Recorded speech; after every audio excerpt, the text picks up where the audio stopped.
Hello, and welcome to Anime Audio Commentary. Today I'll be commenting on episode 10 of Tomo-Chan is a Girl. If you'd like to watch along, then start watching now. So it's interesting that this episode sort of starts immediately. Normally there's at least the opening at the beginning. And, just based on this first scene, it seems like it's going to be a more lighthearted episode, which I have to say is a pretty big relief, I wasn't expecting that previous episode to get as heavy as it did with Carol and all that. And, I think something more lighthearted would definitely... It would definitely be something I'd rather watch now.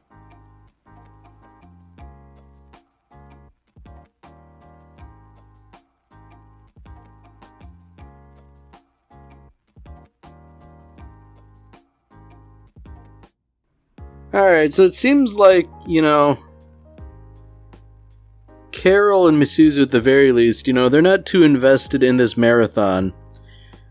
And perhaps understandably, this is in contrast to Tomo and Jun, who, being the athletes they are, they can't help but try their hardest, I'm sure. I wouldn't be surprised if those two were sort of the front runners in the race.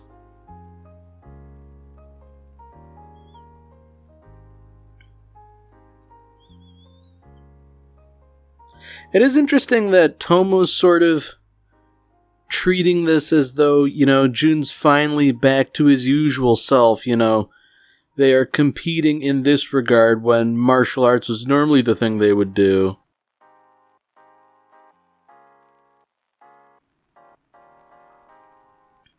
I have to say, maybe it's a cultural thing, but I don't recall there being anything like a school marathon where everybody would be more or less forced to participate in it.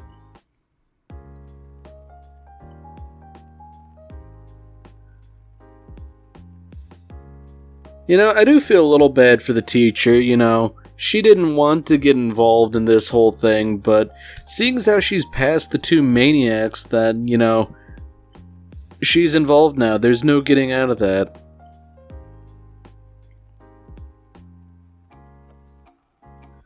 So I guess part of what's so nice about this is that Jun's sort of reminiscing about how things used to be, that, they would compete with each other a lot when they were younger. Of course, Tomo is not going to pass up a little competition even if taking the girls' route would presumably lead to an easier race. And I guess on some level she sort of intuitively understands that Jun wants to compete, so, why not go along with it?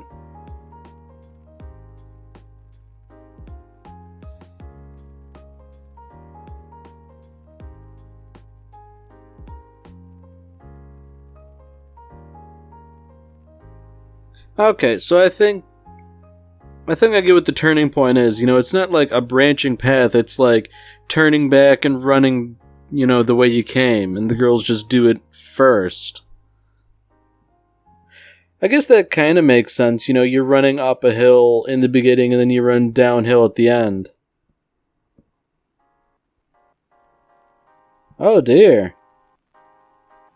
Tomo doesn't normally seem to be the type who would collapse during something athletic, so it would seem as though something really bad is actually happening, It's a fever, and as we all know, in Japan, fevers are incredibly deadly. So, perhaps Tomo's exercise routine is partially to blame.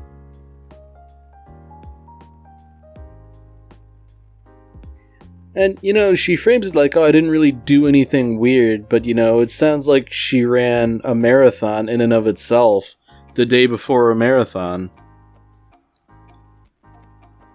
So I guess Jun's in an interesting position where he's going to have to really step up and do something here. And fortunately for him, he's in a position to be able to do that. If this doesn't score him brownie points with everybody, then, frankly, he lives in a rotten world.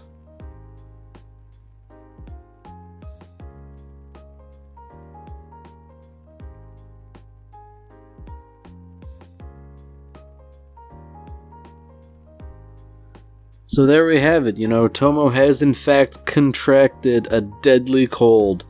Therefore, everybody needs to sort of maintain vigil over her.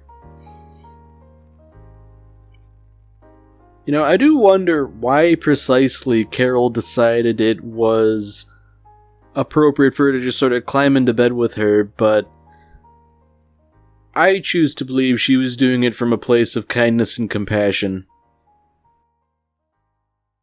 As always, Misuzu is scheming, She wants Tomo to take advantage of the situation, And I guess there's some sense in that, but you can give it a rest sometimes. Granted, it's not like Tomo's been especially proactive in any regard to romance, but,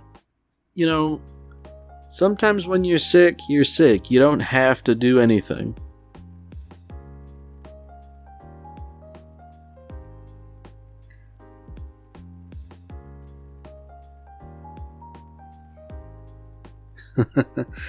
Oh dear. So she is actually taking Misuzu's advice to heart.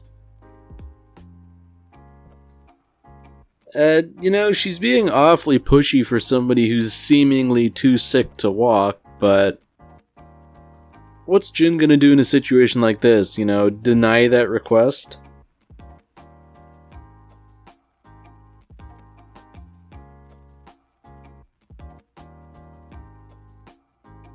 Oh dear.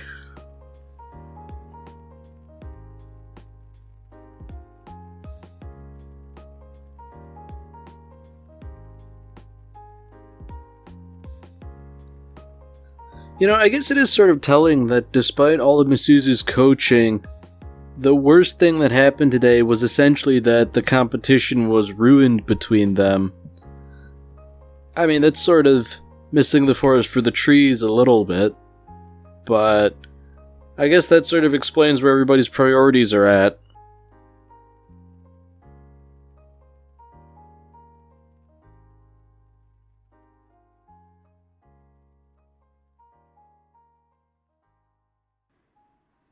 Now, I do have to wonder. There probably is some significance to the green onions, but for the life of me, I can't figure out what it is. I guess it's probably like an old wives' tale or something, like an old cold remedy.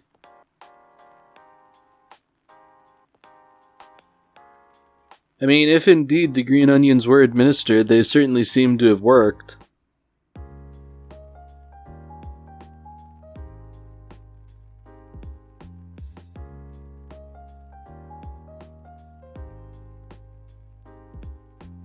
Alright. Okay, so the plot's actually moving along. Tomo gave back the video game. And by doing so, she's sort of tacitly admitted that Jun is now stronger than her. So, obviously things are going to change to some degree. You can't just return to the status quo after something that's been set up like this. But I wonder how precisely Jun's gonna take something like this.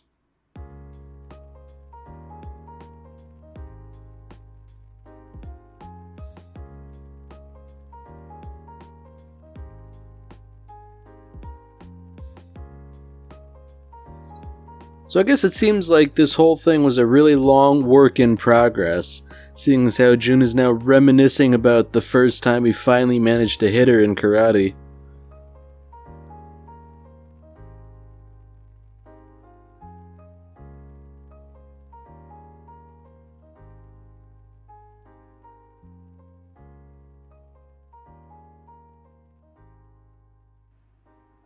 So it is sort of interesting that, getting hit was met with sadness rather than frustration.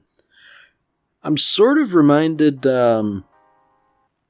perhaps coincidentally, of the current story arc in Don't Toy With Me, Miss Nagataro, seeing as how she was undergoing a sort of similar thing about judo, and how her natural talent was not enough to carry her past somebody who really put in the work.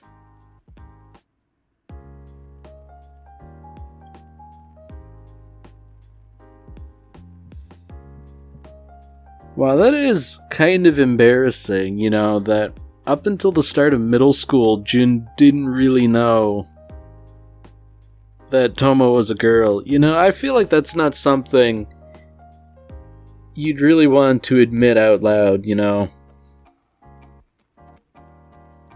Nevertheless, I'd imagine that's probably a hit to the ego.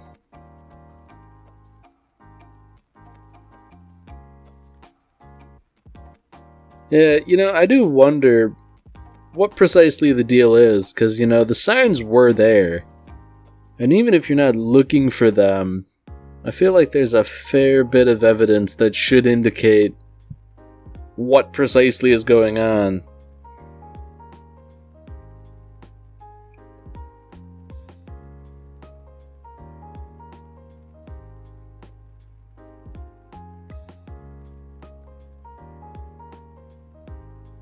Okay, so this is sort of the start of the problem, I guess. Jun was mildly interested, I suppose, but he overheard this and misunderstood. That's unfortunate, I guess. Maybe things would have turned out differently.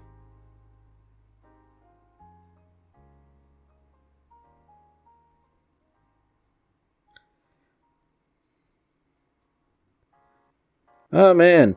This really is one of those situations where things might have been cleared up pretty quickly if everybody had just actually sort of sat around and, talked about what the issue was.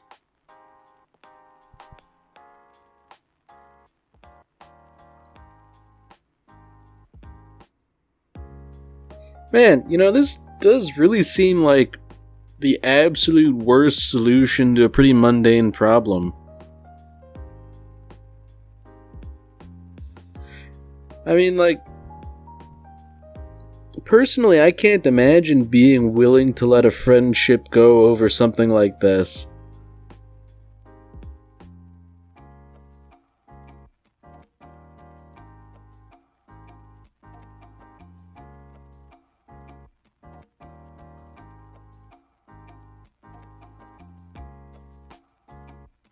Alright. So I guess this sort of explains that relationship from earlier. It was entirely out of convenience from both sides. That's depressingly cynical in a way, that they would both sort of think about this in a way like, how can I use this to my advantage, rather than, I guess, going in for honest reasons. I mean, I guess to a degree they do have a noble goal, wanting to help a friend. But at the same time, it's kind of like the prisoner's dilemma. They're both trying to essentially enact subterfuge. And if any of them were going into this whole thing honestly, they would be getting a real short end of the stick there. So I guess it does kind of work out for the best that they were both doing this for less than honest reasons.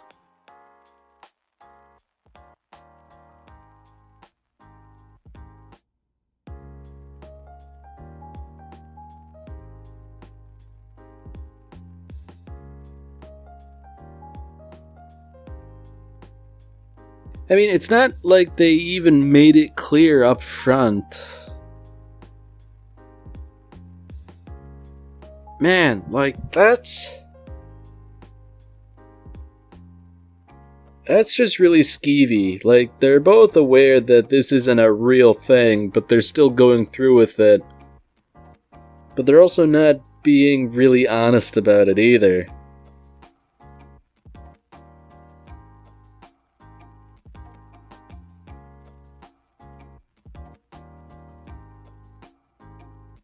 Man, I definitely can't condone something like hand-holding. That's too sick.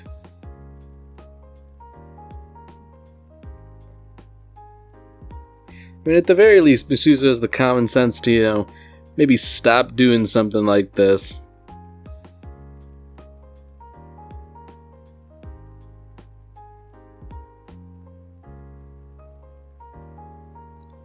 Wow, Misuzu really is laying it on thick, like, hey, yeah, we're gonna hold hands, you're gonna call me by my given name. Just all up front, like, that really does just seem dishonest.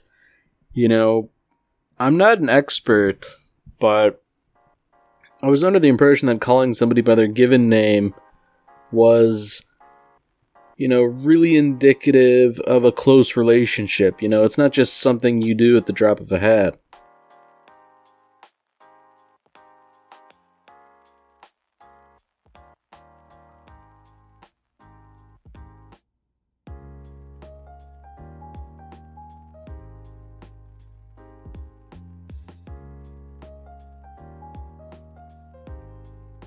So I guess despite everything, at least Jun might be getting something positive out of it. But, it really seems like that there is no benefit to anyone on either side of this thing.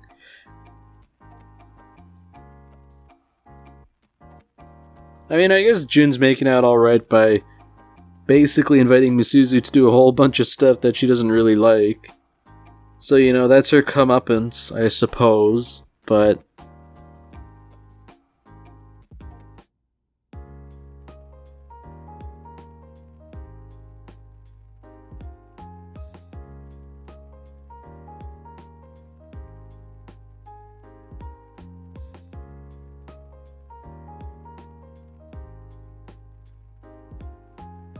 yeah, that really is just a cynical way to go about doing things, Misuzu thought that Jun might be a positive influence, but, hanging out with him as he is right now, he would only make things worse, so it's better not to date him.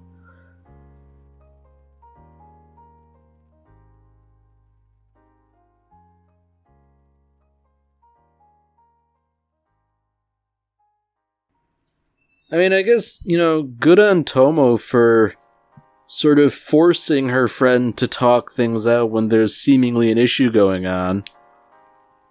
I feel like that's what everybody should be doing.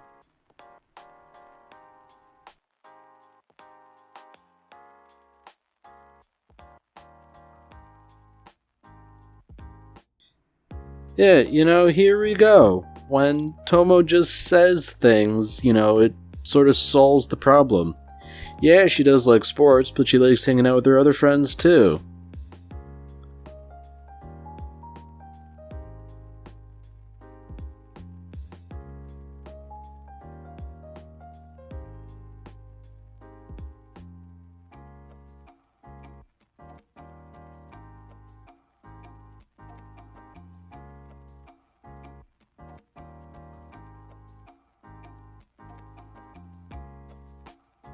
Yeah, so that whole relationship thing, that was just a total bust. Nothing resulted from it. The only thing that actually advanced anything was just sort of talking like people, and reasonable people at that. And that did way more in a much shorter amount of time. And I guess what's worse, this whole dating thing has developed some enmity between Jun and Misuzu, and, it never needed to happen.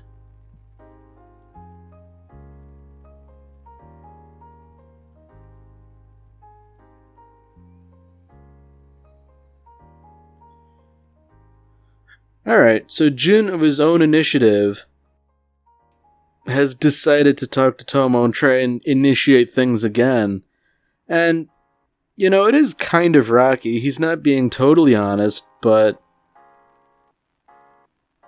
just talking to each other is better than ignoring each other, you know?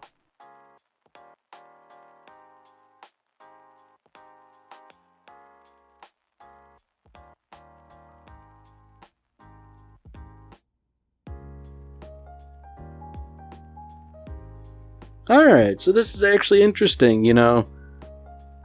Like, Tomo's actually upset, and rightfully so, about being ignored. But, you know, now that they're talking it out, it seems like they'll actually get beyond the issue.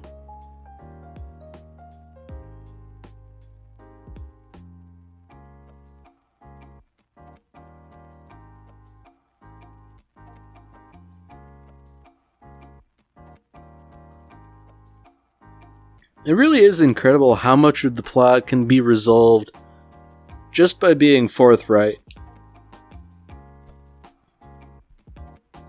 And I mean, like, there really is a simple explanation for all of these problems, too.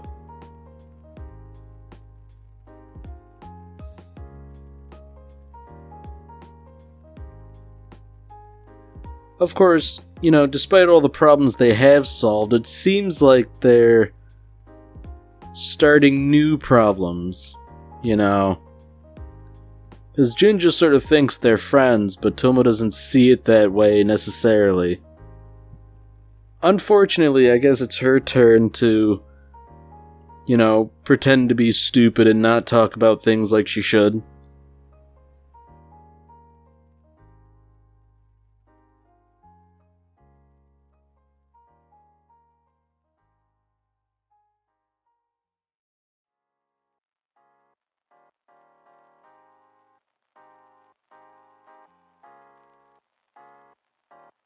You know, amazingly, even after everything, it seems like nobody's really internalized the lesson that they should just be forthright and direct about what they want.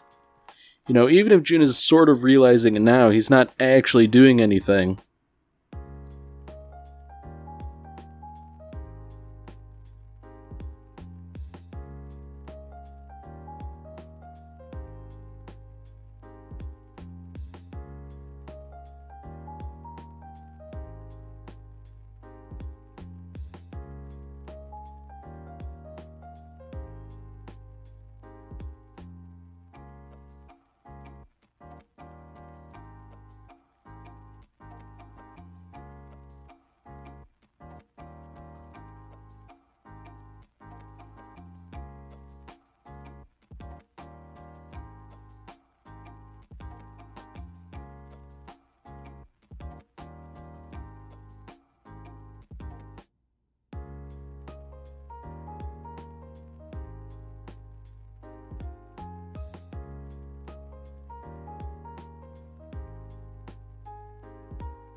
Alright, well that's it for this episode. If you've enjoyed it, then by all means, tune in for the next one. See you, Space Cowboy.